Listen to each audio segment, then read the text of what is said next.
6 വയസ്സുള്ള കുട്ടി ഒരു കടയിലെത്തി ചോദിച്ചു, ഇവിടെ ദൈവത്തെ വിളിക്കുന്നു.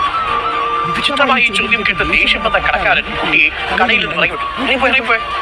പയ്യൻ അടുത്ത കടയിൽ ചെന്നു. അവിടെയും ഇറക്കിവിടലായിരുന്നു മറുപടി. ഒടുവിൽ 70ാമത്തെ കടയിൽ അവനെത്തി. ചേട്ടാ, സഹായിക്കണം, ഇവിടെ ദൈവത്തെ വിളിക്കുന്നുണ്ടോ? ദയനീയതയോടെ അവൻ ചോദിച്ചു. അവന്റെ നിഷ്കളങ്കത കണ്ട് കൗതുകം തോന്നിയ കടക്കാരൻ ചോദിച്ചു, എന്തിനാണ് നിനക്കിപ്പോ ദൈവത്തെ? ഒരാളെങ്കിലും തന്റെ ചോദ്യം കേട്ടല്ലോ എന്ന സന്തോഷത്തോടെ കുട്ടി പറഞ്ഞു, 3 വർഷം മുമ്പ് എന്റെ അമ്മയും അച്ഛനും മരിച്ചു. അമ്മാവനാണ് എന്നെ നോക്കിയിരുന്നത്. പക്ഷെ അമ്മാവനൊരു വാഹനാപകടത്തിൽപ്പെട്ട ആശുപത്രിയിലാണ്. ഇതുവരെ ബോധം തെളിഞ്ഞിട്ടില്ല. ഡോക്ടർ പറഞ്ഞു, ദൈവത്തിന് മാത്രമേ ഇനി നിന്റെ അമ്മാവനെ രക്ഷിക്കാൻ കഴിയൂന്ന്. അതാ ഞാൻ ദൈവത്തെ തേടിയത്. കടക്കാരൻ ചോദിച്ചു, നിന്റെ കയ്യിൽ എത്ര രൂപയുണ്ട്? അവൻ 50 രൂപയുടെ നോട്ട് നൽകി.